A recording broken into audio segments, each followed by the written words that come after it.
Alhamdulillah wassalatu wassalamu ala Rasulillah nabiyina wa maulana Muhammadin ibn Abdillah wa ala alihi wa ashabihi wa man tabi'ahu bi ihsanin ila yaumil qiyamah, amma ba'd. Fa ya ayyuhal hadirun al mustami'un rahimakumullah wa iyya, para jamaah yang hadir dalam majelis pengajian pagi ini yang mudah-mudahan senantiasa dirahmati Allah Subhanahu wa taala. Pada pagi hari ini insyaallah kita akan melanjutkan ngaji hadis-hadis hukum, khususnya yang terkait dengan pengurusan jenazah atau kitabul janaiz dari kitab Bulughul Maram. Pada hadis yang terakhir kita bahas pada pertemuan sebelumnya, kita sudah membahas hadis yang menganjurkan agar kita kalau ikut serta dalam proses pemakaman satu jenazah untuk diam sejenak setelah selesainya pemakaman itu, kemudian kita mintakan ampunan kepada Allah Subhanahu wa taala bagi si mayit dan mendoakannya. Dan hadisnya ini, hadisnya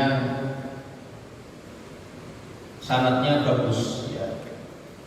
Imam An-Nawawi menyebutkan isnaduhu jayyid. Sementara Abu Dawud menyatakan sebagai sanadnya hasan, sehingga hadis itu bisa dijadikan dasar bagi kita untuk melakukan apa yang disebutkan dalam hadis itu, yaitu kita mendoakan si mayit setelah si mayit tersebut dimakamkan. Nah, kemudian hadis yang berikutnya, hadis yang ke-50, An Dhamrata ibni Habibin, dari seseorang yang namanya Dhamrah bin Habib, ahadit tabi'ina, yang mana beliau ini adalah seorang tabi'in.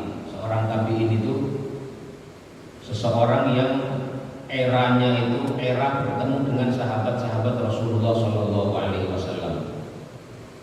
Qala, beliau mengatakan, kanu, mereka itu, kata mereka itu ketika seorang tabi'in menceritakan satu kejadian, maka itu bisa dimaknai sebagai kanu itu adalah mereka itu mereka sesama tabi'in, atau kanu mereka adalah mereka para sahabat.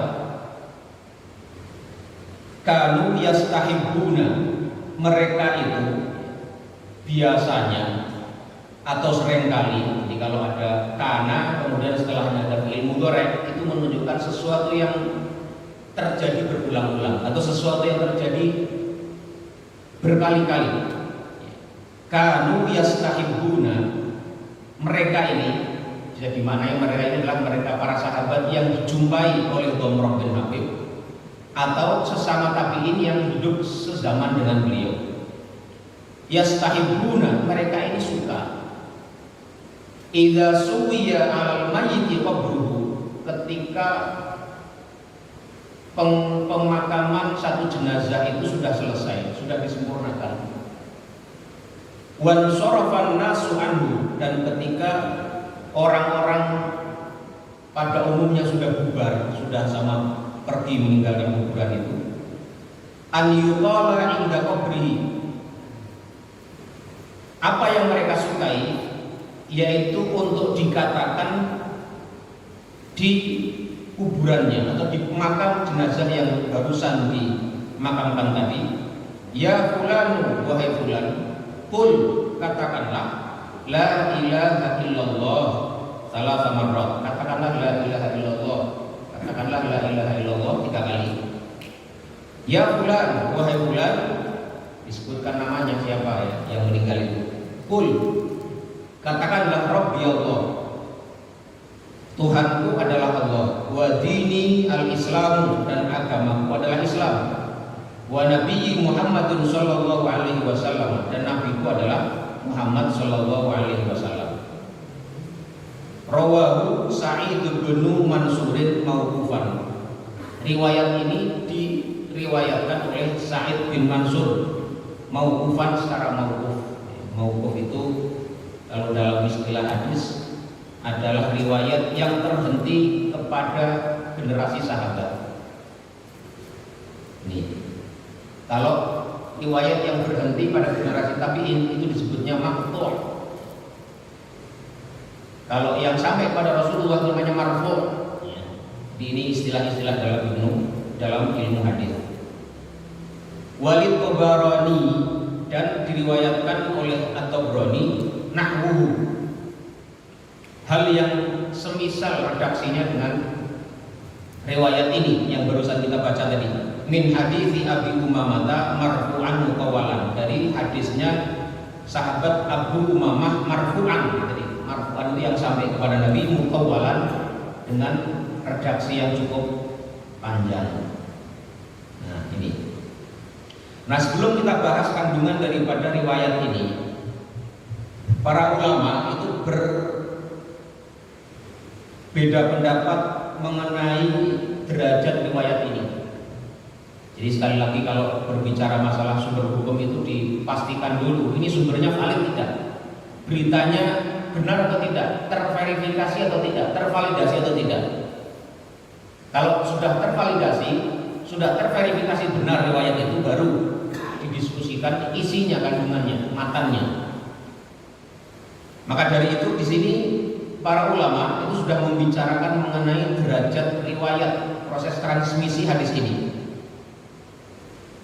Dan ternyata kebanyakan para ahli hadis, para ahli riwayat itu menyatakan hadis ini derajatnya tidak sahih. Demikian pula dengan hadis yang marfu tadi yang sampai kepada Rasulullah yang dari Abu Umamah yang redaksinya cukup panjang itu yang nanti akan kita baca, juga sama dikatakan bahwasanya hadisnya itu hadis yang lemah, derajatnya lemah. Apa hadis itu? Ini diriwayatkan bahwasanya Sa'id bin Abdullah Al-Audi itu mengatakan, syahidtu Aba Umamah wa huwa fin naz'i qala, aku menyaksikan atau hadir dalam suasana di mana ketika Abu Umamah radhiyallahu anhu, salah seorang sahabat Nabi yang bernama Abu Umamah itu sedang dalam kondisi kritis, nazak, menjelang kematian beliau. Beliau mengatakan, qala idza ana mittu fasna'u bi kama amarana Rasulullah sallallahu alaihi wasallam. Kalau nanti aku mati, maka perbuatlah terhadapku sebagaimana Rasulullah sallallahu alaihi wasallam perintahkan, an-nasna'a bi mautana, untuk kita perlakukan terhadap orang-orang yang meninggal di antara kita. Apa yang diperintahkan Rasulullah sallallahu alaihi wasallam? Amarna Rasulullah sallallahu alaihi wasallam, idza mata ahadun min ikhwanikum fasawwaitumut turaba ala qabrihi. Kalau ada salah seorang di antara kalian, di antara saudara kalian yang meninggal, fasawwaitumut turaba ala qabrihi, dan kalian sudah menyempurnakan, menyelesaikan proses pemakamannya, hal yakum ahadukum ala ra'si qabrihi, maka hendaklah salah seorang di antara kalian berdiri di arah kepala daripada mayat yang disemayamkan atau dikuburkan di situ. Tsumma liyaqul, kemudian orang ini mengatakan, ya fulana ibna fulana, wahai fulan bin fulana, dipanggil namanya, fa innahu yasma'uhu wa la yujibu, maka sesungguhnya orang yang ada di dalam kuburan itu, yang baru dimakamkan itu, dia itu sesungguhnya mendengar tapi tidak bisa menjawab. Tsumma yaqulu ya fulana ibni fulana, ya fulana ibna fulana, wahai fulan bin fulana, fa innahu yastawi qa'idan, kemudian kalau dia mendengar panggilan yang kedua dia akan duduk. Fa innahu yasma'uhu wa la yujibu, Tsumma yaqulu ya fulan ibn fulana. Kemudian yang kedua dibilang lagi, wahai fulan bin fulana. Fa innahu yaqulu, maka sesungguhnya si jenazah ini akan rohnya ya mengatakan arsyid rahimakallah. Berilah aku petunjuk, semoga Allah merahmatimu. Walakin la tashurun, tetapi kalian tidak menyadari, tidak mendengar, tidak merasakan apa yang dia katakan itu. Faliyakul, maka katakanlah kepada jenazah ini, uzkur ma kharajta alaihi minad dunya. Ingatlah tentang apa yang kamu dengannya itu keluar dari dunia ini. Syahadatu an la ilaha illallah wa anna Muhammadan abduhu wa rasuluh, yaitu bersaksi bahwasanya tidak ada Tuhan selain Allah dan bahwasanya Muhammad adalah hambanya dan rasulnya. Wa annaka radita billahi rabba, dan sesungguhnya engkau adalah orang yang ridho dengan Allah sebagai Rabbmu, wa bil islami dina, dan dengan Islam sebagai agamamu, wa bi Muhammadin nabiyya, dan Muhammad sebagai nabimu, wa bil Qur'ani imamah, dan Quran sebagai imammu. Fa inna munkaran wa nakiran ya'khudhu kulla wahidin minhuma biyadi sahibihi wa yaqul, maka sesungguhnya kalau sudah diajarkan begitu, maka mungkar dan nakir itu akan saling berpegangan tangan antara satu dengan yang lainnya. Wa yaqulu inqalib, sudah mari kita pergi. Manaq'udu 'inda man qad luqina hujjatuhu, mari kita meninggalkan orang ini karena sudah ditalqin tentang apa yang menjadi keyakinannya, menjadi hujjahnya di hadapan Allah Subhanahu wa taala. Fa yaqulullahu taala hajijuhu dunahuma, maka Allah yang akan membela orang ini di hadapan dua malaikat tadi. Faqala rajulun ya Rasulullah fa illam yu'raf ummu, atau fa illam ya'rif ummahu, kalau orang yang mentalkin tadi tidak tahu siapa nama ibunya, qala yansubuhu atau yansibuhu ila Hawa alaihi salam, ya fulan ibna Hawa. Jadi kalau dia tidak tahu siapa nama ibunya, disebutkan dengan ya fulan ibnu Hawa. Ini.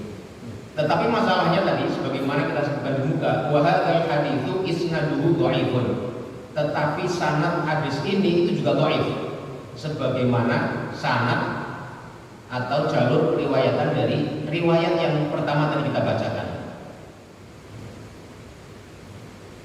Kemudian Ibnu Qayyim mengatakan hadzal haditsu muttafaqun ala dhafihi, hadis ini disepakati kelemahannya. Ini di sini ada pembahasan mengenai kritik sanad ya, kritik sanad terhadap riwayat ini, hampir 2 halaman ya. Tidak perlu kita bahas secara detail karena kalau kita bahas pun balik juga sukar dipahami ya. Nah, langsung saja kepada konten atau isi daripada 2 riwayat tadi. 2 riwayat tadi kalau kita abaikan ya, kualitas derajat daripada sanadnya, kualitas daripada proses transmisinya. Kalau kita hanya menyimpulkan dari isi daripada 2 riwayat tadi, itu hadis yang Abu Umamah, dan juga riwayat yang pertama tadi itu kedua-duanya berisi dan juga dijadikan dalil oleh sebagian fuqaha mengenai disukainya kita untuk mentalkin mayit setelah dimakamkannya. Jadi mentalkin mayit, mentalkin jenazah itu ada 2. Yang pertama mentalkin sebelum kematiannya, seperti mana sudah kita bahas sebelumnya, dan ada hadisnya itu laqinu mautakum la ilaha illallah, talkinlah orang-orang yang meninggal di antara kalian. Nah, kata mauta itu mayoritas ahli bahasa mengatakan mauta itu artinya orang yang menjelang mati, bukan orang yang sudah mati. Laqinu mautakum bila ilaha illallah, bertalkinlah atau mentalkinlah oleh kalian orang-orang yang mau meninggal dengan kalimat la ilaha illallah. Kalau mentalkin yang ini itu para ulama boleh dibilang terdapat kesepakatan dianjurkannya kita mentalkin orang-orang yang mau meninggal. Agar apa? Agar mereka terbantu untuk mudah mengingat kalimat tauhid la ilaha illallah. Ya, tapi kita sudah singgung juga cara mentalkinnya harus secara lembut, ya. Tidak boleh memaksa, tidak boleh dengan keras, tidak boleh mengganggu si orang yang dalam kondisi nazar atau menjelang kematiannya. Jadi ada tata caranya dalam mentalkin orang yang mau meninggal. Dibimbing dengan lembut, dengan halus, ya. Tidak dengan diperintah, ya. Jangan katakan la ilaha illallah, tidak, langsung aja bisikkan dengan lembut la ilaha illallah, la ilaha illallah, pelan gitu, ya. Agar orang yang sedang nazar itu terbantu untuk ingat dalam hati dan lisannya untuk mengucapkan hal yang sama. Kalau yang itu para ulama hampir semuanya sepakat, tidak ada perbedaan bahwasanya hal yang seperti itu dianjurkan mentalkin orang yang mau meninggal. Nah, persoalannya yang kedua adalah mentalkin jenazah yang sudah dimakamkan. Tadi sudah kita bacakan dasar argumentasi yang menjadi sandaran mereka yang berpandangan bahwa itu dianjurkan. Ini ya, makanya di sini disebutkan istadalla bil hadithi ba'dul fuqaha'i, sebagian fuqaha, sebagian ahli fikih, sebagian ulama itu mengambil dasar, mengambil dalil dengan hadis tadi, riwayat tadi, alas ihbabi talqinil mayyit ba'da dafnihi, atas disukainya, disunahkannya, dianjurkannya mentalqin mayit setelah dimakamkannya.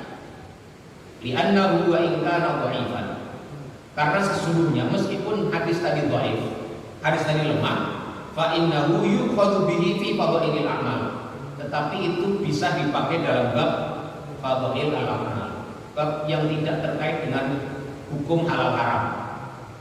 Ini argumentasi para fuqaha, para ulama yang menganjurkan kita untuk mentalqin sebagaimana dilaksanakan oleh sebagian masyarakat di antara kita. Jadi ada dalilnya, tetapi dalilnya lemah. Hadisnya lemah, riwayat dari salah seorang tabi'in tadi juga lemah. Nah, karena itulah wadhaba jam'un minal muhaqqiqina ila anna talqina la yajuzu bal huwa minal bid'ah. Tetapi sebagai ulama yang lain itu mengatakan bahwa talqin itu tidak dianjurkan, bahkan tidak boleh dilaksanakan, dan menganggapnya sebagai bagian dari bid'ah yang terlarang. Ini ya, jadi demikianlah ya, kita melihat itu bagaimana para ulama, ya, ada dua riwayat yang sama-sama diketahui, tapi sebagian mengatakan karena itu lemah dan tidak bisa diserikan dalil, maka mereka menganggap amalan yang dikandung dalam hadis itu, dalam riwayat itu tidak bisa dilakukan, dan justru melaksanakan kegiatan itu dianggap sebagai bid'ah. Dan ini tidak masalah ya. Dan masalah pembid'ahan satu amalan itu sudah ada dari dulu ya. Dan perdebatan itu ada. Nah, kepentingan kita di sini adalah kita masing-masing mencoba mempelajari basis argumentasi kedua belah pihak, kemudian yang membuat kita memilih yang mana. Karena kita mempertanggungjawabkan amalan kita sendiri di hadapan Allah Subhanahu wa taala. Kalau kita meyakini itu bagian dari agama yang dianjurkan, ya monggo silakan dikerjakan. Bagi yang meyakininya itu tidak berdasarkan argumentasi yang kuat, menyatakan itu bid'ah yang tidak boleh dilakukan, ya sudah, silakan jangan dilaksanakan. Ini penting untuk kita ketahui agar kita bisa paham duduk persoalan daripada masalah ini. Ya, masalah mentalkin jenazah, mentalkin mayit yang baru dimakamkan. Mereka mengatakan, ya, pihak kedua tadi yang mengatakan bahwa ini tidak ada dasarnya, itu mengatakan lihat Rasulullah Shallallahu Alaihi Wasallam lam yaf'alhu wala fa'alahu khulafa'uhu min ba'di. Tidak ada satupun riwayat yang menyatakan Rasulullah mentalkin sebagaimana riwayat Abu Umamah tadi. Meskipun Abu Umamah menyatakan bahwasanya demikianlah Rasulullah memerintahkan kita memperlakukan terhadap jenazah yang kita kuburkan, tapi tidak ada riwayat lain yang menyebutkan Rasulullah melakukan itu. wala fa'alahu khulafa'uhu min ba'di, dan tidak ada riwayat yang menyebutkan bahwasanya khalifah-khalifah beliau yang 4 itu juga melakukan hal yang sama. Fa innahu law kana tsabitan la sara as-sahabatu radhiyallahu anhum ila al-amal bihi. Kalau memang riwayat yang dikandung dalam 2 riwayat tadi itu benar, sabit, terbukti berasal dari Rasulullah, dipastikan para sahabat akan mengamalkannya. Tapi buktinya tidak ada riwayat yang sahih yang menyatakan demikian. Ini argumentasi mereka yang mengatakan bahwasanya tidak dianjurkannya mentalkin jenazah yang sudah dikuburkan. Ini apa namanya, 2 sisi kontroversi yang perlu kita ketahui tentang hukumnya orang mentalkin jenazah. Dan kemudian perdebatan itu juga sebenarnya dikembalikan juga kepada perdebatan mengenai apakah orang yang sudah meninggal itu bisa mendengar sesuatu yang terjadi di dunia ini, atau hanya bisa mendengar sesuatu yang terjadi di alam lain mereka, di alam barzakh mereka.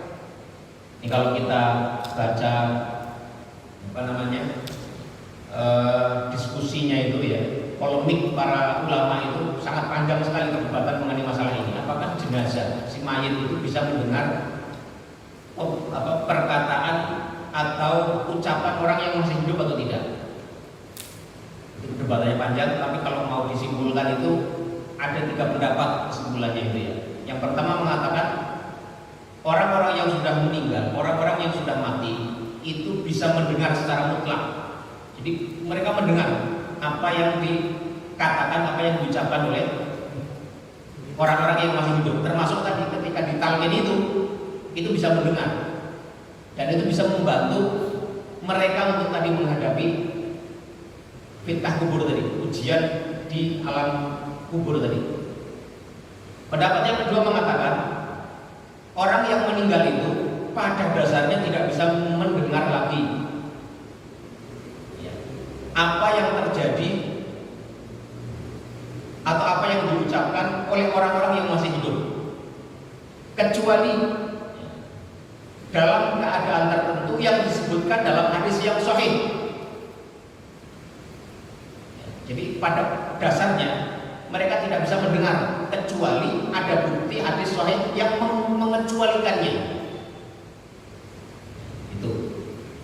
Jadi mentalkin itu menurut pendapat yang kedua itu tidak ada manfaatnya, karena orang yang mati itu tidak akan mendengar talqinnya. Jadi percuma saja. Selain dasarnya lemah, mereka berargumentasi mereka tidak bisa mendengar. Nah yang ketiga, pendapat yang ketiga, mereka mengatakan mereka ini bisa mendengar dalam keadaan-keadaan tertentu saja. Misalnya kita ini kan kalau mau masuk kuburan, masuk pemakaman itu disunahkan mengucapkan apa? Assalamualaikum ya ahla diyar atau ya ahla kubur, ya kan? Dan seterusnya dan seterusnya. Kalau kita oleh Rasul, dan itu hadisnya sahih. Dan kalau kita dianjurkan ketika masuk ke kubur menyampaikan salam, itu artinya orang yang kita sampaikan salam itu mendengar, terindikasi mendengar. Makanya kan di ujungnya itu wa inna insyaallahu bikum lahikun, dan kami insya Allah akan menyusul. Kalau kita berkata, mengucapkan pada orang yang tidak mendengar, untuk apa kita mengucapkan? Itu argumentasi lain dari orang yang juga mengatakan bahwa talqin itu bisa didengar oleh si jenazah atau si orang yang sudah dimakamkan di tempat itu. Ini ya, jadi ada 3 pandangan terkait apakah jenazah itu bisa mendengar atau tidak. Nah demikian pula ada hadis yang lain bahwasanya jenazah itu, orang mayit yang baru dikuburkan itu juga bisa mendengar detak langkah daripada sandal orang-orang yang bubaran dari makam itu. Nah itu sebagian kelompok yang pertama tadi mengatakan itu bukti bahwasanya jenazah mayit itu bisa mendengar,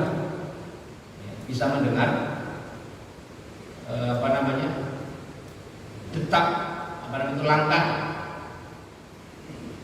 Orang-orang yang bubar dari pemakaman itu artinya mereka mendengar.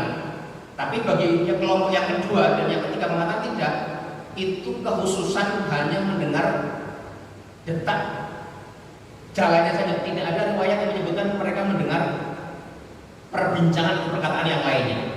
Jadi itu perdebatan itu cukup panjang lebar dibahas dalam khazanah literatur para ulama kita. Jadi ada 3 pendapat itu. Nah, sama juga dengan masalah talqin ini, ada dua pendapat besar yang menjadi polemik ya, yang membahas polemik tentang bagaimana hukum mentalkin mayit yang baru dikuburkan. Saya juga pernah baca juga ya fatwanya Majelis Ifta atau Darul Ifta-nya Yordan. Kalau kita baca fatwa, salah satu fatwa dari Majelis fatwanya Yordania ini kebanyakan muftinya dan kebanyakan masyarakatnya itu bermadzhab Syafi'i. Mereka ketika ditanya masalah ini, masalah mengenai hukumnya mentalkin jenazah yang dikuburkan, itu mereka menjawabnya ya kurang lebih hampir sama dengan pembahasan ini. Mereka menyebutkan hadis-hadis tadi, hadis masalah hadis yang menyebutkan mengenai jenazah itu atau mayit itu mendengarkan derap langkahnya orang-orang yang sedang meninggalkan pemakaman mereka. Kemudian ada juga hadis Rasulullah SAW ketika perang Badar itu beliau menyampaikan satu perkataan ya, ada dalam Sahih Bukhari hadisnya. Ini hadis ini menjadi salah satu hadis yang cukup kuat menjadi dasar orang yang membolehkan talqin. Bahwasanya Rasulullah SAW itu mengatakan kepada mayat-mayatnya orang kafir yang sudah terbunuh pada perang Badar, yang maknanya kurang lebih, wahai para musyrikin, wahai para orang-orang kafir, kalian saat ini sudah mengetahui apa yang selama ini kalian ingkari. Saya sudah membuktikan apa yang selama ini kalian ingkari. Berarti Umar berkata kepada Rasulullah, ya Rasulullah, apakah engkau mengatakan kepada orang yang tidak mendengar, mengatakan kepada mayit-mayit yang tidak bisa mendengar perkataan orang itu? Maka Rasulullah mengatakan, sesungguhnya kalian tidak lebih mendengar dari mereka. Ini ada dalam Sahih Bukhari. Orang menyebutnya ini sebagai hadis biru qabil, hadis yang menjelaskan masalah ini itu ada dalam Sahih Bukhari. Nah, masalahnya para ulama itu menempatkan hadis ini dalam penempatan yang berbeda. Ulama yang membolehkan tadi, yang mengatakan menjadikan hadis ini sebagai salah satu hadis yang bisa dijadikan argumen bahwasanya jenazah itu bisa mendengar, itu mereka mengatakan, lihat Rasulullah mengatakan bahwa kalian tidak lebih bisa mendengar dari apa yang bisa mereka dengar. Itu di situ Rasulullah SAW mengatakan bahwasanya mereka ini seakan-akan bisa mendengar. Itu ada dalam Sahih Bukhari. Tetapi pihak yang mengatakan bahwasanya talqin itu tidak dianjurkan, mereka mengatakan hadis ini adalah hadis khusus yang mengkhususkan kejadian itu hanya sebagaimana yang Rasulullah SAW katakan kepada mereka. Kemudian argumentasi orang yang menolak bahwasanya mereka bisa mendengar itu berargumentasi dengan 2 ayat dalam Al-Quran, yaitu wa ma anta bimusmi'in man fil kubur dalam surat Fatir ya. Wa ma anta bimusmi'in man fil kubur, wahai Rasulullah, wahai Nabi, dan tidaklah engkau termasuk orang yang bisa membuat orang yang di alam kubur itu bisa mendengar. Dan wala tusmi'ul mauta, dan engkau tidak bisa membuat orang yang dikubur itu menjadi orang yang mendengar. Nah, masalahnya 2 ayat ini itu juga ditafsirkan dengan cara yang berbeda oleh para ulama. Yang satu pihak mengatakan bahwasanya itu, lihat, ayat ini jelas sekali menjadi dalil bahwasanya Rasulullah SAW saja tidak bisa mengatakan satu hal yang membuat orang yang sudah mati itu menjadi mendengar. Wa ma anta bimusmi'in man fil kubur dalam surat Fatir ayat berapa itu saya enggak hafal ayatnya ya. Sama dalam surat Al-Anbiya atau An-Nahl itu ada juga satu lagi. Wala tusmi'ul mauta, dan tidaklah engkau bisa memperdengarkan ucapan yang bisa didengar oleh orang yang sudah meninggal. Tetapi oleh pihak yang lain dikatakan bahwasanya makna ayat itu bukan begitu. Makna ayat ini adalah artinya adalah bahwasanya Rasulullah SAW, perkataan beliau itu terhadap orang-orang kafir itu yang sudah tertutup hatinya itu seperti ucapan atau seperti dakwah kepada orang yang sudah meninggal, yaitu mereka tidak bisa mendengar. Jadi tidak ada gunanya Rasulullah mau mengajak seberapa banyak pun, seberapa baik pun, seberapa kuat pun, orang-orang yang sudah tertutup mata hatinya itu tidak akan mendengar ucapan Rasulullah sebagaimana tidak mendengarnya jenazah yang sudah meninggal di alam kubur itu. Atau yang kedua maknanya adalah bahwasanya meskipun mereka seakan-akan bisa mendengar, sebagaimana orang-orang kafir itu bisa mendengar, telinganya mendengar dakwah Rasulullah, telinganya mendengar peringatan Rasulullah, tetapi mendengar mereka adalah mendengar yang tidak bisa disambut ajakannya, tidak bisa disambut dengan lantas mereka kemudian menyambut ajakan itu dan beriman kepada Rasulullah SAW, tidak. Jadi mendengarnya saja, iya, huruf suaranya itu didengar oleh telinga, tetapi isinya tidak ditangkap sehingga mereka tidak mau beriman. Nah itu, jadi ini sekali lagi sekilas tentang perdebatan ya mengenai hukum mentalkin jenazah atau mayat yang sudah dikuburkan. Orang yang mentalkin itu ada dasarnya, ada argumentasinya, yaitu riwayat salah seorang tabi'in tadi dan hadis Abu Umamah yang itu adalah ternyata hadisnya hadis lemah. Nah yang kelompok yang kedua mengatakan karena hadisnya lemah dan juga tidak ada penguatan dari riwayat-riwayat yang lain, maka hadis itu tidak bisa digunakan, dan karena itu mentalkin mayit atau mentalkin jenazah setelah dikubur adalah sesuatu hal yang tidak dianjurkan, bahkan termasuk dalam kategori bid'ah yang seyogyanya bahkan dilarang untuk dilaksanakan. Ini wallahu a'lam bishawab. Ini hadis yang ke-51. Ada pertanyaan sebelum kita lanjut? Jelas ya kalau ya. Ayat kedua, ayatnya lengkapnya di mana coba kalau boleh dibaca Pak?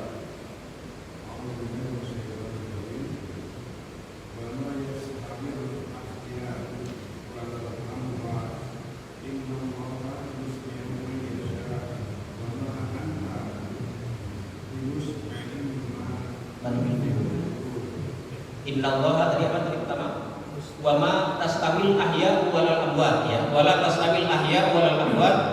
Innallaha yusmi'u man yasha wa ma anta bimusmi'in man fil qubur ya.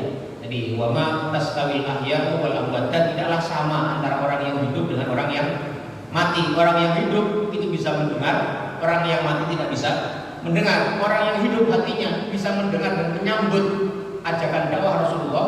Orang yang hatinya mati tidak bisa mendengar dan menyambut ajakan Rasulullah SAW. Innallaha yusmi'u man yasha. Sesungguhnya Allah bisa membuat siapapun yang Allah kehendaki untuk bisa mendengarkan seruan dakwah Rasulullah SAW. Wa ma anta bimusmi'in man fil qubur, dan tidaklah engkau wahai Nabi bisa atau mampu untuk membuat mendengar orang yang sudah dikubur. Jadi itu ya ayat yang juga dijadikan salah satu dalil atau bahan argumentasi bagi kelompok yang berseberangan tadi dalam hal tentang apakah mayit atau jenazah itu bisa mendengar atau tidak. Itu ya. Ini.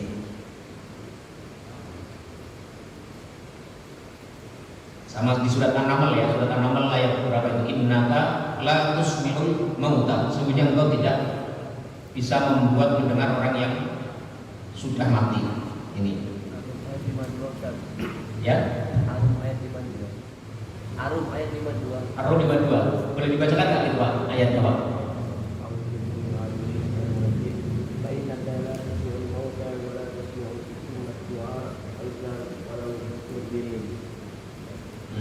Sebenarnya kami tidak akan menjadikan orang-orang yang mati itu dapat mendengar, dan menjadikan orang-orang yang tuli dapat mendengar seruan apabila Ya, innaka la tusmi'ul mauta ya. Ya, itu saya nggak hafal ayatnya itu ya. Oke, itu sebagai tambahan juga bagian dari ayat yang juga menjadi dalil atau argumen bagi orang-orang yang memperdebatkan masalah tadi apakah jenazah itu bisa mendengar atau tidak, dan kemudian juga dijadikan sebagai dalil dalam menempatkan tadi ya hukum apakah kita seyogianya mentalkin jenazah yang baru dikubur atau tidak. Allah a'lam bishawab. Ada yang lain Pak? Ya. Mau nanya Ustaz, apabila seorang anak itu mengirimkan doa atau surat Fatihah ke orang tua yang sudah meninggal, apakah itu langsung terdaftar Ustaz ke almarhum begitu atau nanti pada saat hari akhir Ustaz? Ya. Kalau doa itu semua sepakat bahwasanya doa itu bermanfaat untuk mayit. Ya. Itu banyak sekali dalilnya ya, argumentasinya kuat sekali bahwasanya kita dianjurkan untuk mendoakan orang-orang yang sudah meninggal.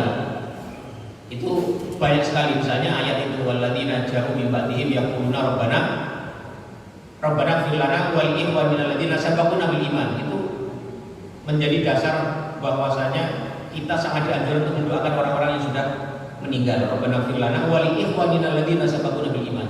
Itu kemudian banyak sekali hadis-hadis yang menunjukkan itu juga, termasuk hadis yang kita bacakan beberapa waktu lalu ya, hadis tentang sholat jenazah, kita mendoakan mayit.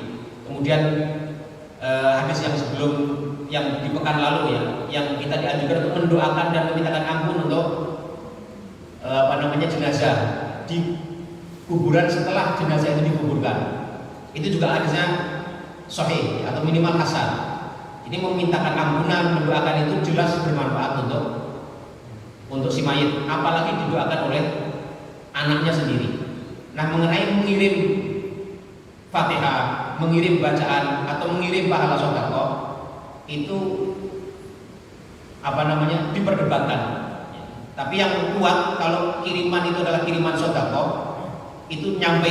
Kalau kiriman bacaan Al-Qur'an itu berbeda pendapat antara para ulama. Kalau Imam Syafi'i justru mengatakan tidak nyampe. Ini yang menarik ya. Imam Syafi'i itu justru berpendapat hadiah pahala bacaan itu tidak nyampe.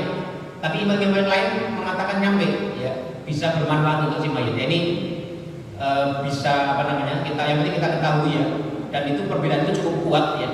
Argumentasinya masih cukup kuat mengenai sampai tidaknya pahala si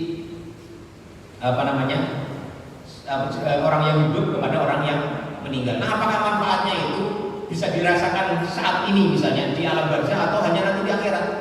Ya tentu kalau benar-benar nyampe ya bermanfaat di kedua-duanya. Sama dengan amal baik kita. Amal baik kita kalau amal baik kita banyak, ya itu akan bermanfaat membantu kita menghadapi alam barzah, alam kubur, dan juga bermanfaat nanti di hari kiamat. Jadi manfaatnya kepada dua alam tadi, alam barzah maupun alam akhirat nanti. Wallahu a'lam bishawab. Jelas ya? Ya. Ya. Apakah almarhum itu kalau misalkan sudah meninggal? Ustaz, satu lagi, apakah almarhum kalau sudah meninggal itu, misalkan dia meninggal pada saat belum punya cucu, Ustaz, terus kemudian cucunya lahir gitu ya, apakah almarhum itu masih mengetahui kalau dia ditinggalkan, Ustaz, itu kondisi kalau dia ditinggalkan gitu? Wallahu a'lam, saya tidak tahu. Tapi mestinya sih enggak ya. Wallahu a'lam bishawab, saya tidak tahu itu. Saya tidak tahu jawabannya apa. Ya. Dan kita nggak tahu nggak apa-apa, Pak. Jadi maksudnya itu bukan satu hal yang harus kita tahu. Mayat itu tahu nggak? Ya wallahu a'lam, saya nggak tahu. Wallahu a'lam, saya nggak tahu. Ya. Ada yang lain, Pak? Ya, kalau nggak ada kita lanjut ya. Hadis yang ke-52. An Buraidah ibni al-Husaybi al-Aslami, dari sahabat Buraidah ibnu al-Husayb al-Aslami radhiyallahu anhu qala Rasulullah sallallahu alaihi wasallam, bahwasanya Rasulullah sallallahu alaihi wasallam bersabda, kuntu nahaitukum an ziyaratil kuburi fazuruha. Aku dulu pernah, jadi Jadi kalau ada fiil ada kuntu, ada kana, ketemu fiil madi itu artinya telah pernah. Ya. Kuntu nahaitukum an ziyaratil kuburi fazuruha. Aku pernah melarang kalian untuk ziarah kubur. Fazuruha, maka sekarang lakukanlah ziarah kubur itu. Al haditsu rawahu Muslimun, hadis ini riwayat Imam Muslim. Wa zada Tirmidzi, dan dalam riwayat Tirmidzi ada tambahan fa innama tudzakkirul akhirata. Maka sesungguhnya ziarah kubur itu tudzakkirul akhirata, lebih bisa mengingatkan seseorang kepada akhirat. Kemudian wazada Ibnu Majah min hadis Ibnu Mas'udin, dalam riwayat Ibnu Majah dari hadis Ibnu Mas'ud ada tambahan wa tusabidu fid dunya, dan ziarah kubur itu bisa membuat orang lebih zuhud terhadap dunia. Ya ini. Jadi hadis yang ke-52 dan ke-53 berisi tentang anjuran untuk kita berziarah kubur. Hadisnya menunjukkan bahwasanya dulu Rasulullah SAW pernah melarang kita untuk ziarah kubur. Kemudian Rasulullah SAW perintahkan ziarah kubur itu. Jadi larangan yang Rasulullah SAW sampaikan itu dinasakh dengan hadis yang sama. Jadi nasakh dengan mansuh dengan nasakhnya itu ada dalam satu hadis yang sama, disebutkan dalam hadis yang sama. Jadi Rasulullah SAW sebelumnya melarang ziarah kubur, tapi kemudian Rasulullah SAW menganjurkannya, memerintahkannya dengan alasan fa'innahu atau fa'innaha tudzakiru al-akhirata atau tudzakiru al-akhirata. Karena ziarah kubur itu mengingatkan seseorang kepada akhirat. Wa tuzahhidu fid dunya, dan juga membuat seseorang itu bisa lebih zuhud terhadap dunia, tidak lagi tamak terhadap dunia, tidak lagi terlalu mengejar-ngejar dunia sampai lupa akhirat ini.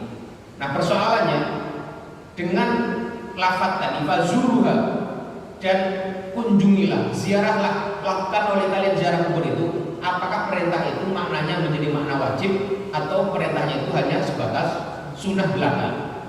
Ini para ulama berbeda pendapat. Ada sebagian ulama, tapi minoritas, itu mengatakan karena Rasulullah mengatakan fazuruha, lakukanlah ziarah kubur, maka ada sebagian yang membawanya kepada hukum wajib.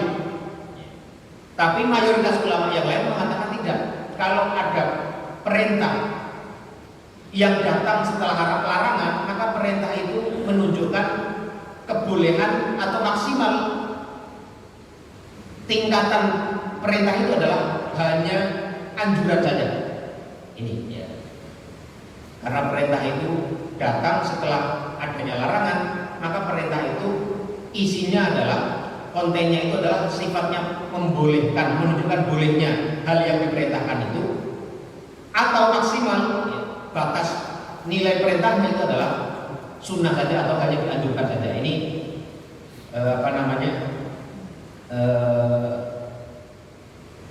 hukum yang bisa diambil daripada hadis yang ke-52 dan ke-53 ini. Dan di sini hadis ini juga memberikan alasan mengapa kita ziarah kubur itu, karena itu tadi tujuannya adalah untuk lebih mengingatkan kita kepada akhirat dan membuat kita zuhud dari kehidupan dunia yang fana ini. Ini tujuan inti daripada kita untuk ziarah kubur. Itu ya. Hadis yang ke-52 dan 53. Ini. Ya.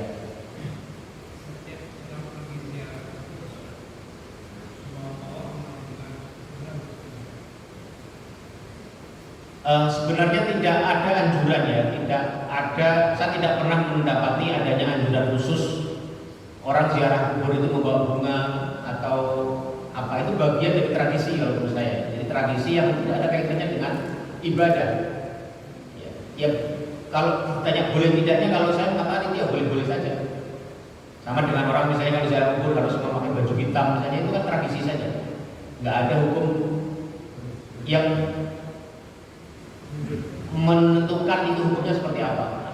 Membawa bunga, membawa itu tidak ada larangannya pula ya. Saya juga tidak pernah mendapati ada larangan yang tidak boleh membawa bunga ketika ziarah itu juga tidak ada. Beda dengan misalnya membangun kijing, itu kan ada larangannya, aslinya ada larangannya. Atau membangun bangunan di atas kuburan ada larangannya, meskipun kita sudah jelaskan bagaimana para ulama memahami hadis itu ya. Tapi kalau membawa bunga itu setahu saya tidak ada larangan maupun tidak ada anjuran ya. Maka dari itu ya dilaksanakan boleh, tidak juga nggak apa-apa. Ya. Itu Allah akan bisawab. Yang lain ada? Kenapa? Silakan kalau ada yang mau ditanyakan, tanyakan aja, nggak usah malu-malu ya. Kita sama-sama belajar di sini ya. Mungkin sebagian kalau saya tahu saya jawab, kalau enggak ya enggak saya jawab. Ya. Saya ingin menanyakan mengenai pengambilan sumber hukum. Kenapa? Pengambilan sumber hukum. Ketika tadi dalam hadis disampaikan bahwa perdebatan antara si zina ini masih hadis kali ya, sehingga kita bisa menyimpulkan mana sih yang harus kita yakini. Jadi tidak menggunakan dua hal.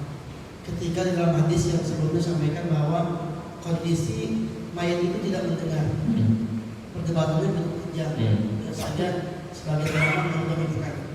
Nah, dijelaskan lagi sama Al-Quran tadi surat Fatir, sehingga saya ingin menanyakan sikap yang kita yakini yang mana nih? Kalau seandainya Quran menjelaskan tidak mendengar, beda dengan yang hidup segala macamnya, kemudian hadis juga mendhaifkan. Nah, kita untuk mengambil sikap kita, sehingga bila ada yang bertanya, orang mati itu bisa mendengar dia atau tidak? Nah, ambil sikap kita yang mana nih? Iya, itu tadi sudah kita jelaskan tadi ya. Masalahnya adalah ada hadis-hadis lain yang menunjukkan orang meninggal bisa mendengar. Masalahnya apakah mendengarnya itu khusus untuk kasus itu atau umum, itu masalahnya. Kan ada hadis-hadis sahih kalau orang yang baru dikubur itu mendengar derap langkah sandal orang yang meninggalkan kuburan itu. Hadisnya sahih dan itu memang begitu mendengar. Tapi masalahnya apa? Mendengarnya itu mendengar khusus untuk itu, atau artinya kalau dia mendengar derap langkah sandal itu artinya mendengar juga ucapan yang lain. Jadi masing-masing kelompok punya argumentasi. Juga dalam Sahih Bukhari tadi yang kasus dalam perang Badar itu, ketika mayat-mayat jadi mayat-mayat orang kafir itu dimasukkan ke dalam satu sumur yang sumurnya itu belum dibangun, belum dilepo misalnya, lam yubna alaihi labin, belum dilepo. Itu adalah Sahih Bukhari. Dan setelah dimasukkan ke situ, diuruk dengan batu atau tanah, Rasulullah mengatakan itu, wahai orang-orang musyrikin, wahai orang-orang kafirin, sekarang kalian sudah menjumpai apa yang selama ini kalian ingkari. Berarti begitu. Kama qala Rasulullah SAW. Umar berkata, ya Rasulullah, apakah engkau berucap kepada orang-orang mati yang tidak bisa mendengar? Jawab Rasulullah mengatakan, sesungguhnya kalian tidak lebih mendengar dari mereka. Nah, hadis ini bagi orang yang mengatakan talqin itu bermanfaat, bahwasanya orang yang mati itu bisa mengambil manfaat dari talqin orang hidup, salah satunya dengan hadis ini. Tapi sebagian orang mengatakan tidak, hadis itu khusus untuk kasus itu, ada kekhususan untuk kasus itu. Itu. Jadi itu ya kalau saya pribadi terus terang lebih cenderung tidak mentalkin. Saya pribadi, tapi ya kita tadi bisa menerima kalau orang di kampung saya rata-rata orang mentalkin. Di komunitas masyarakat saya di kampung, kalau orang jenazah dikuburkan ditalkin, dan saya tidak mengingkari itu karena memang ya ada sandarannya, meskipun itu bagi kita yang menganggap itu. Tapi kalau saya pribadi suruh memilih, saya memilih untuk tidak mentalkin karena itu tadi dalam bab agama kita kalau saya cenderung hati-hati ya, kalau tidak terbukti, tervalidasi, terverifikasi, argumentasinya benar-benar kuat, ya sebaiknya ditinggalkan. Tapi kalau orang yang memilih untuk mentalkin, ya ada dasarnya tadi. Jadi kita dengan ini kita jelaskan seperti itu agar masing-masing kita bisa saling memahami. Kalau ada mengatakan bid'ah ya dari dulu sudah ada mengatakan bid'ah, bukan hanya orang sekarang saja.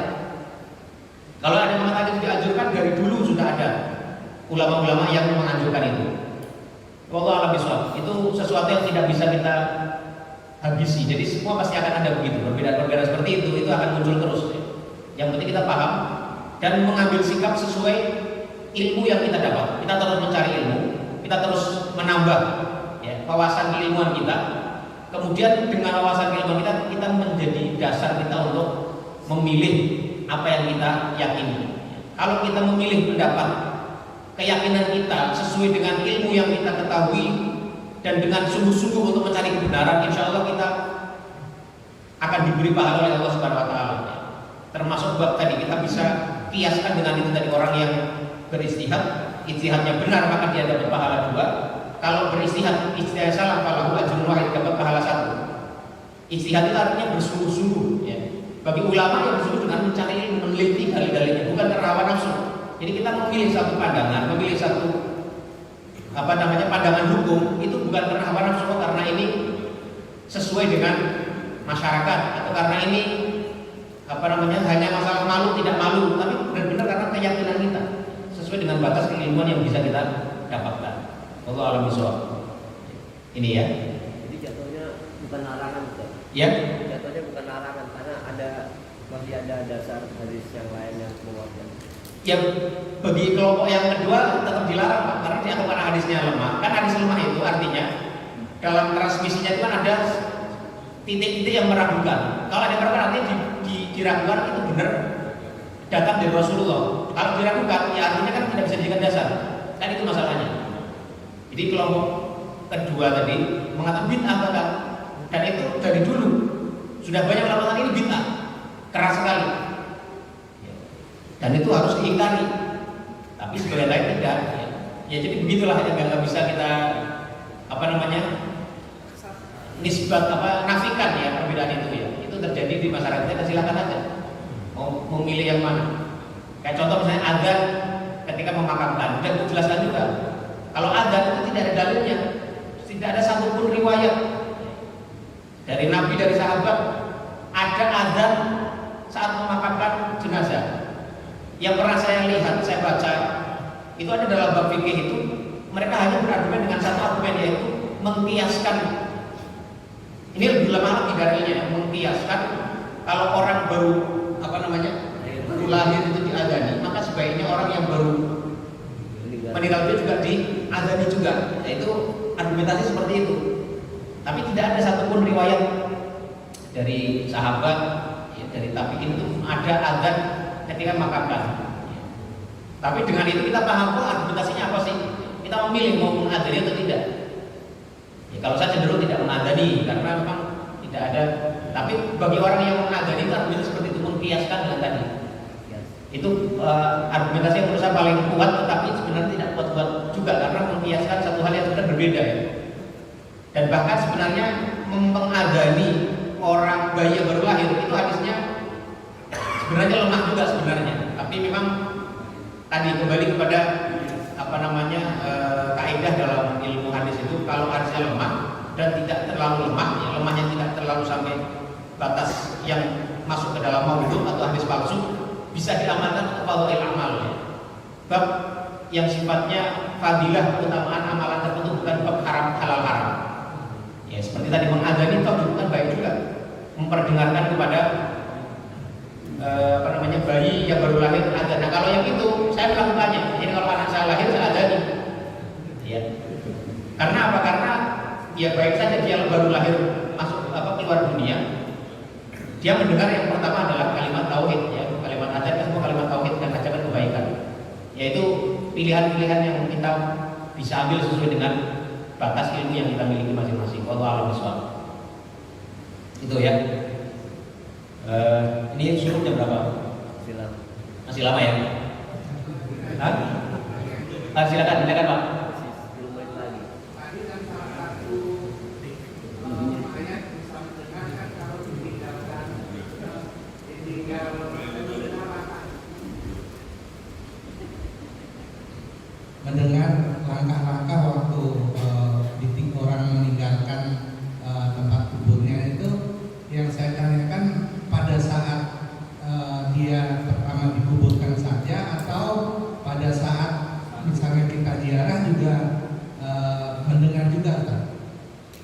Terima kasih. Ya, itu kembali kepada tadi Pak. Hadis tadi dipahami oleh sebagian ulama itu khusus kejadian itu. Karena hadisnya menyatakan seperti itu saja.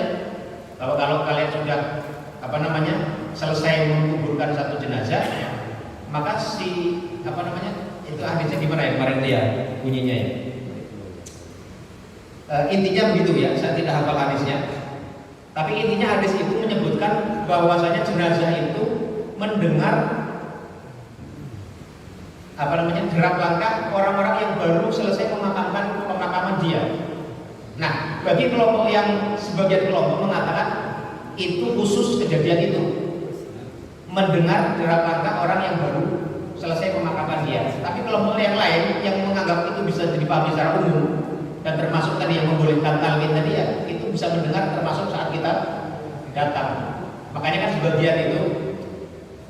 sebagian ulama itu mereka ada yang mengatakan kalau kita ziarah kubur kemudian kita berkata kepada jenazah itu mereka bisa mendengar tapi tidak bisa menjawab. Misalnya kalau kita ziarah ke makam orang tua kita ini, kemudian kita mengatakan ya, misalnya kita baru lulus kuliah, wahai ayahandaku yang sudah meninggal misalnya kan, alhamdulillah anakmu ini sudah selesai kuliah, misalnya begitu. Itu menurut sebagian pendapat itu dianggap bisa mendengar dan mereka bisa, tapi tidak bisa merespon. Dan mendengar itu membuat mereka bisa bahagia, bisa merasa senang, ya. Dikunjungi merasa senang. Itu berargumentasi dengan argumentasi bahwa secara umum mayit itu bisa mendengar apa yang dikatakan oleh orang yang hidup, termasuk tadi dengan mengucapkan salam. Senang tahu orang yang mengucapkan salam, ada yang mengucapkan salam kepadanya, senang dia. Nah itu sekali lagi kembali kepada dua perspektif tadi, dua pendapat yang mengatakan, yang satu mengatakan bahwasanya hadis-hadis yang menunjukkan mayat itu bisa mendengar, mayat itu bisa menangkap apa yang mereka dengar dari orang yang hidup itu, apakah khusus kepada kasus-kasus yang diceritakan dalam hadis yang sahih tadi itu atau berlaku umum? Itu wallahu a'lam bishawab. Ya. Ya. Ya, silakan. Ya. Kita lanjut ya. Hadis yang berikutnya. Hadis yang ke-54 an Abi Hurairah radhiyallahu anhu, dari sahabat Abu Hurairah radhiyallahu anhu. Anna Rasulullah sallallahu alaihi wasallam, sesungguhnya Rasulullah sallallahu alaihi wasallam, la'ana zairatil kuburi. Beliau melaknat perempuan-perempuan yang berziarah kubur. Akhrajahu Tirmidzi. Hadis ini diriwayatkan Imam Tirmidzi wa Abu Ibnu Hibban dan disahihkan oleh Ibnu Hibban. Ya, sekali lagi Rasulullah Shallallahu Alaihi Wasallam melaknat perempuan-perempuan yang ziarah kubur. Ini juga nanti ada banyak perdebatan juga dalam hadis seperti ini. Ya. Nah hadis ini itu diriwayatkan dengan beberapa riwayat. Ada yang menyebutnya zairatil kuburi, ya. La'ana Rasulullah SAW la'ana zairatil kuburi. Ada yang menyebut, jadi kalau kita membacanya la'ana atau anna Rasulullah SAW la'ana zairatil kuburi, itu diterjemahkan dengan sesungguhnya Rasulullah SAW melaknat. Laknat itu artinya orang yang dilaknat itu dijauhkan dari rahmat Allah Subhanahu Wa Taala. Melaknat perempuan-perempuan yang ziarah kubur. Tetapi ada riwayat yang bunyinya itu zawaratil kubur. Jadi Rasulullah SAW melaknat zawaratil kubur, perempuan yang sering atau membiasakan ziarah kubur. Jadi ini nanti dengan dua riwayat itu bisa memiliki implikasi hukum yang berbeda. Ya. Kalau dipahami dengan riwayat yang kedua, zawaratil kubur, atau ada yang membaca juga zuwaratul kubur, ya. Itu adalah yang dilaknat itu kalau seorang perempuan terlalu sering ziarah kubur, itu dilaknat.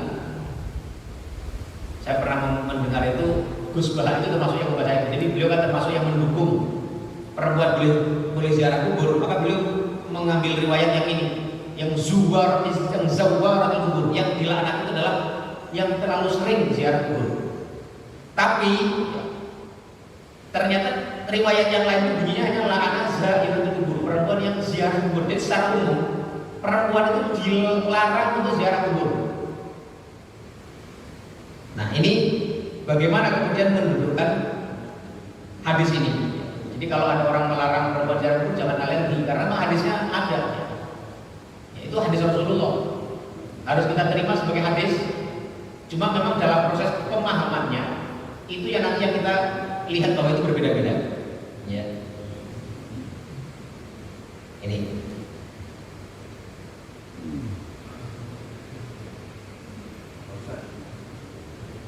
Ya. Kalau kita boleh tahu, yang kita katakan sering itu keluar itu berapa banyak, berapa kali?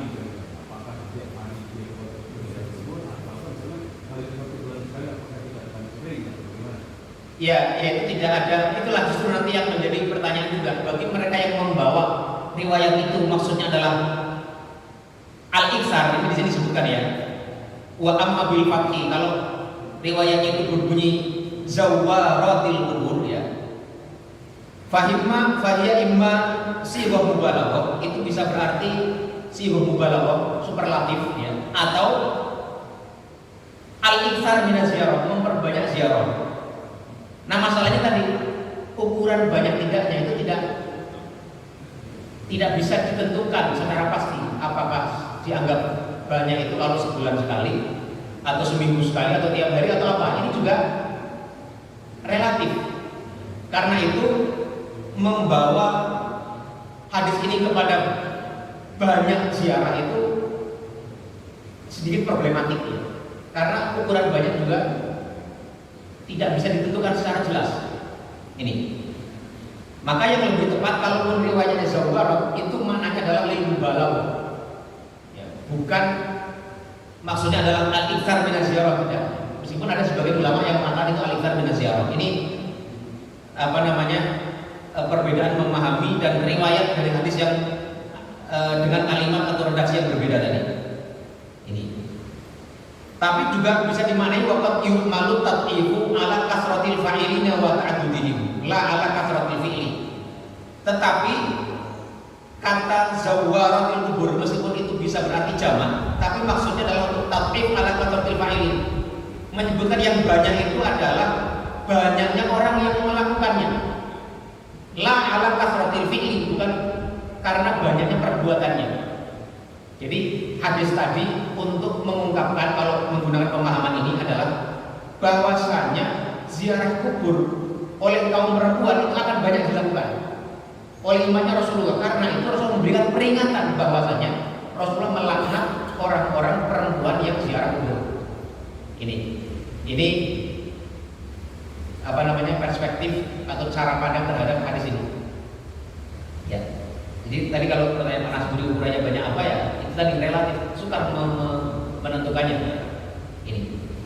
Nah, karena itu ya hadis ini oleh sebagian ulama itu menjadi dasar diharamkannya ziarah kubur bagi kaum perempuan.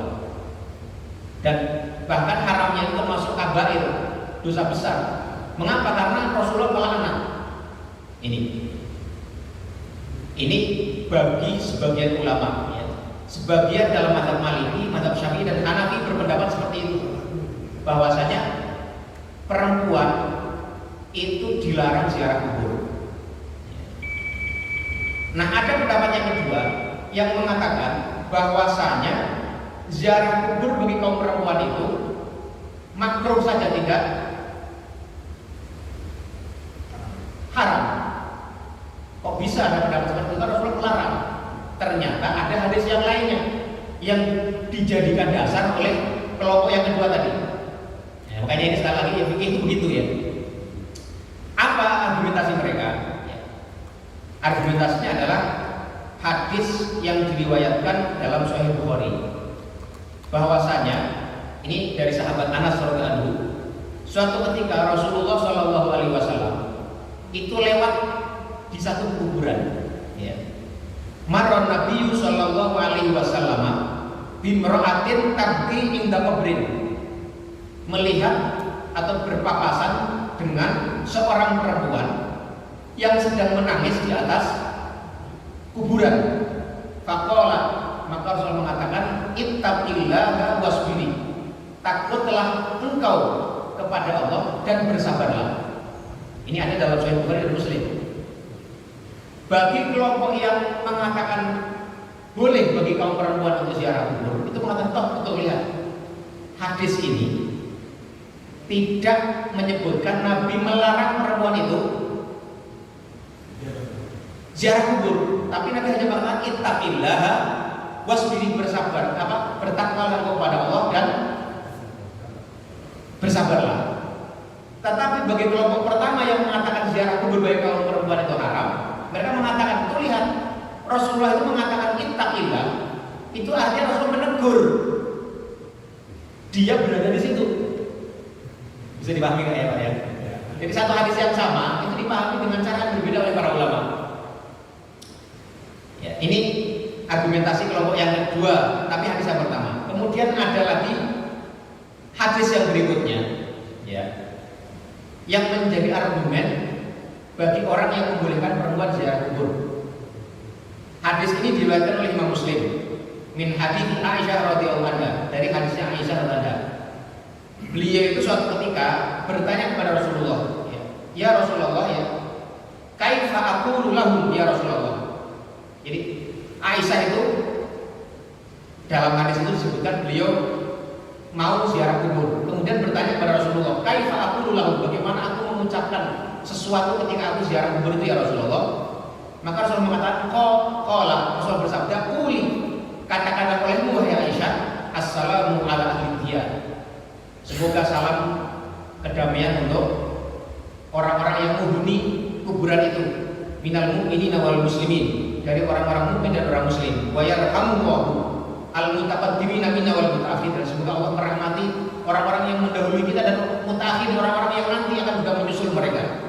Wa inna insyaallah bikum lahikun, dan kami insyaallah akan menyusul kalian semua wahai ahli kubur.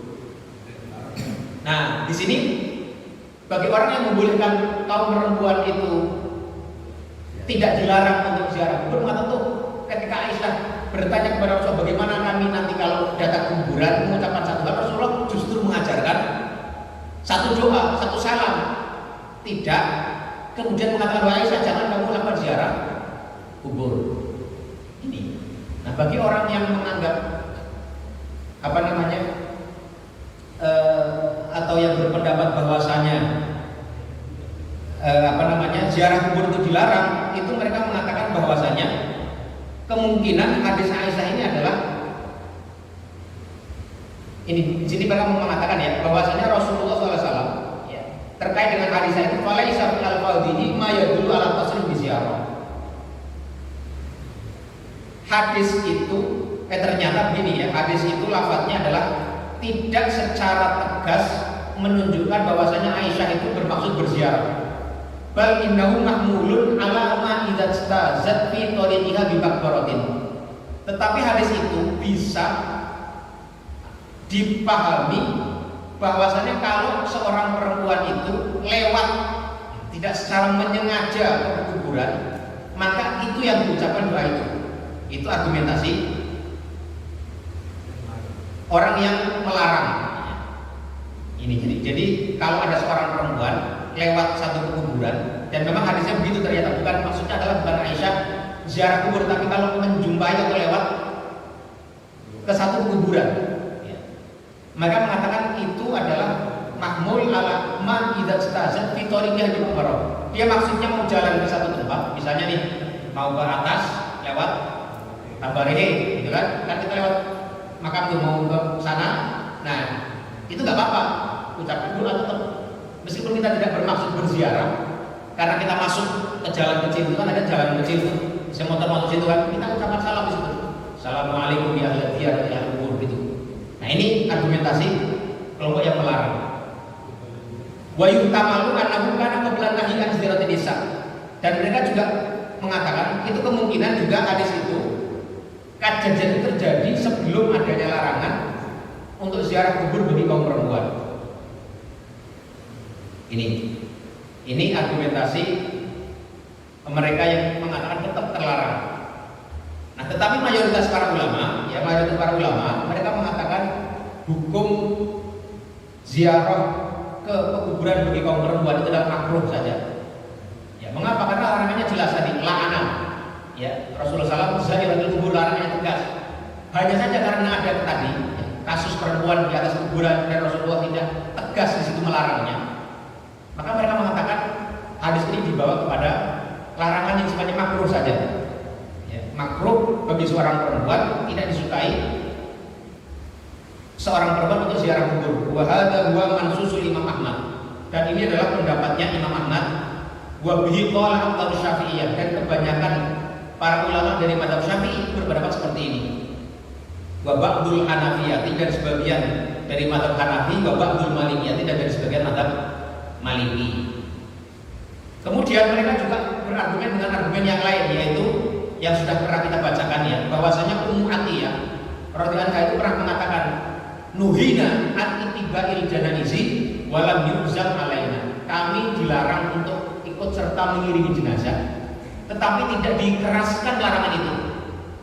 Ya, kan kita pernah dalam bab mengantarkan jenazah ke kuburan itu kan ada hadis yang kita bacakan gini ya, bahwasanya nuhina, kami dilarang oleh Rasulullah an ittiba'il janaizi, untuk mengantarkan jenazah sampai ke kuburan, tetapi walam yuzam alaina, tetapi tidak dikeraskan larangan itu. Dan kalimat walam yuzam alaina, dan tidak dikeraskan larangan itu kepada kami, itu menunjukkan bahwasanya larangan itu tidak bersifat haram, hanya sebatas makruh saja. Karena itu kalau kita baca beberapa syarah hadis yang lain ini, mereka mengatakan kaum perempuan kalau mau ziarah kubur diberi syarat-syarat. Yang pertama misalnya tata cara berpakaiannya yang baik, ya, menutup aurat dan lain sebagainya. Yang kedua, seyogianya didampingi oleh mahramnya.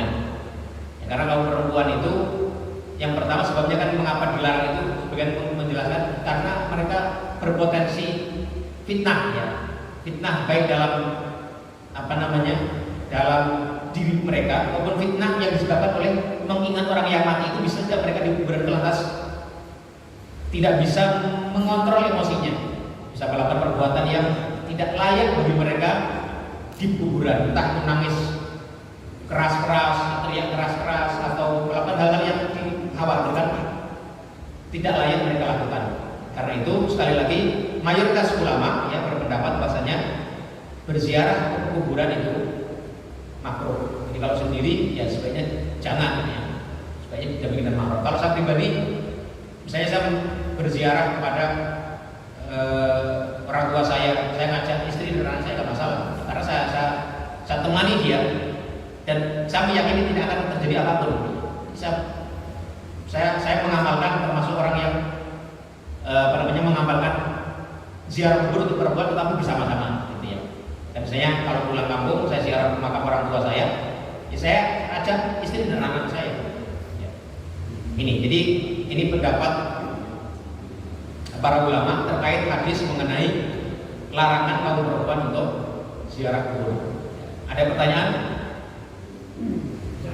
Ya.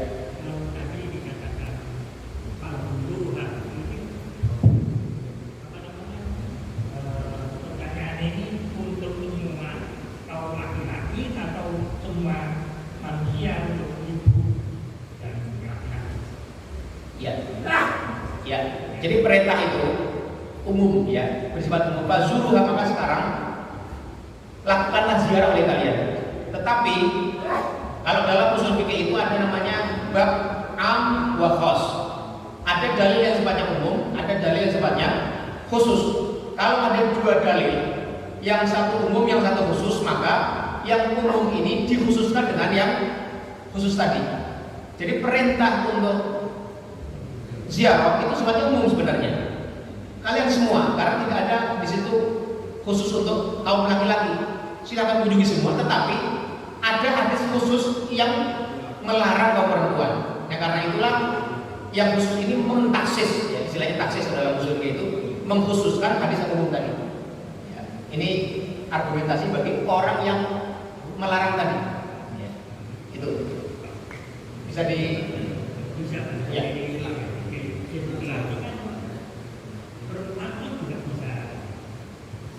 Ya, kalau tidak ada seandainya tidak ada hadis Rasulullah melaknati perempuan ziarah kubur, itu semuanya aslinya umum berlaku untuk semuanya.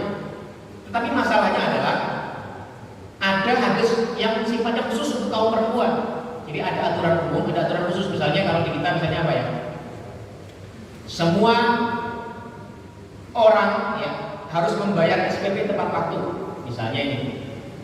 Nanti ada pengecualian bagi misalnya anak-anak yatim boleh tidak membayar, atau apa misalnya gini, anak-anak yatim boleh diaksur misalnya gitu kan. Nah itu namanya aturan ini umum sebenarnya, aturan semua orang harus membayar SPP pada maksimal tanggal 5 setiap bulan umpamanya kan. Tapi nanti ada aturan khusus anak yatim boleh diaksur misalnya. Nah itu artinya yang umum ini dikhususkan oleh aturan khusus untuk anak yatim tadi.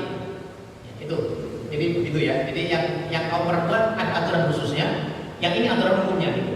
Gitu. Makanya karena ada hadis umum dan hadis khusus tadi, para ulama muda tadi ya, ada yang melarang sampai mengatakan sama sekali haram bahkan termasuk dosa besar, ada yang mengatakannya itu hanya makruh saja, ya. Ada yang mengatakan hanya bahkan itu boleh selama tidak muncul fitnah, tidak muncul hal-hal yang ditakutkan dikhawatirkan terjadi yang tidak diinginkan dari kaum perempuan yang ziarah kubur. Wallahu a'lam bishawab. Jadi kedua pendapat itu silakan ya, mau diambil yang mana. Kalau saya pribadi lebih cenderung kepada kaum perempuan silahkan ziarah kubur selama itu tadi ditemani oleh mahramnya atau suaminya ya, sehingga dia dipastikan aman dari fitnah yang mungkin terjadi kepadanya. Wallahu a'lam bishawab. Yang lain Pak? Sudah ya? Kita cukupkan sekian saja. Kemarin itu Satruddin ngasih tahu ya bahwa hasil rapat itu nantinya diharapkan katanya ada pengajian Bulughul Maram yang dari kehidupan kita sehari-hari, yang bab thaharah, bab salat. Tapi padahal dulu kan sudah pernah diajarkan oleh Ustaz Amsori ya.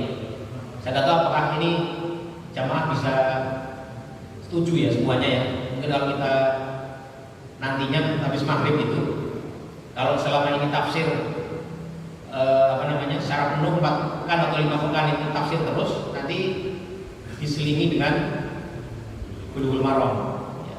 Tapi ya nanti kita lihat lagi ya baiknya gimana. Tapi itu sudah menjadi keputusan pengurus DKM yang rapat kemarin, itu amanatnya begitu. Jadi mungkin nanti di satu malam, di malam-malam